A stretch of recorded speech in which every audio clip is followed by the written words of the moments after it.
இன்றைக்கி வந்து ஒரு ஆர்ப்பாட்டம், எஸ்ஓபியை எதிர்த்து ஒரு ஆர்ப்பாட்டம்னு சொல்கிறாங்க. எஸ்ஓபின்னா ஸ்டாண்டர்ட் ஆப்ரேஷன் ப்ரொசீஜர். ஒரு விஷயம் நடக்கிறதுக்கு இந்த ரூல்ஸ் எல்லாம் வந்து நடைமுறைப்படுத்தணும், ஃபாலோ பண்ணியே ஆகணும். ஆனால் அதை எடுத்துடணும் அப்படின்னு சொல்கிறது வந்து சட்டத்தையே மீறுன்ற கதை தானே. இப்போ இவ்வளோ எஸ்ஓபி போட்டோம், தஞ்சாவூரில் ஒருத்தன் வந்து வண்டியில் அடிபட்டு ஹாஸ்பிட்டல் அட்மிட் ஆகி கிடக்குறான். இன்னும் எஸ்ஓபியே இல்லை வச்சுக்கோங்களேன், எத்தனை பேர் சாவாங்க? எதுக்கு தான் நீங்கள் எத்தனை பேரை சாவடிக்கலான்றதுக்கு தான் இவ்வளோ யோசிக்கிறீங்களா நீங்கள்?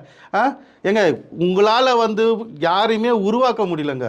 ஒன்றுமா அஜித்தை பார்த்து கொஞ்சம் கற்றுக்கங்க சார். அவர் வந்து ஒரு ஃபேமிலி ஆகட்டும், ஒரு தொண்டர்களை வந்து அவரோட ஃபேன்ஸை வந்து எப்படி வந்து இது பண்ணுறாங்க, ஃபாலோ பண்ண சொல்கிறாங்கன்னு புரிஞ்சுக்க. எந்தெந்த இடத்துல எப்படி எப்படி நடந்துக்கணும்னு சொல்கிறத வந்து அஜித் சொல்லி கொடுத்துருக்காரு. சூர்யா அவர் உங்களோட கொஞ்சம் இதாக தான் இருக்காங்க. பட் ஆனால் என்ன ஒன்று, அவங்க வந்து அகரம்ன்ற ஒரு விஷயத்தை வச்சு என்னென்னவோ பண்ணிகிட்ருக்காங்க. நீ யாரை உருவாக்கியிருக்க சொல்லு? எல்லாமே தருதலையை தான் உருவாக்கியிருக்க. நீ சொன்னல அதே வார்த்தை தான், வீட்டுக்கு வீடு விஜய், ஒவ்வொரு வீட்லேயும் ஒவ்வொரு விஜய் இருக்காருன்னு சொன்னல, கண்டிப்பாக அது 100க்கு 100 உண்மை. உன்ன மாதிரி தருதலைங்க தான் வீட்டுக்கு வீடு உன்னோட ஃபேன்ஸாக உன்னோட ஃபாலோவராக ஒவ்வொரு விஜய் இருக்காங்க. அந்த விஜயெல்லாம் வந்து வீட்டுக்கும் கேடு நாட்டுக்கும் கேடு. திருப்பி சொல்கிறேன், விஜய் நீ நாட்டுக்கு கேடு, உன்ன மாதிரி ஒரு தருதலையான ஒரு ஃபேனு வீட்டுக்கு சுத்த கேடு.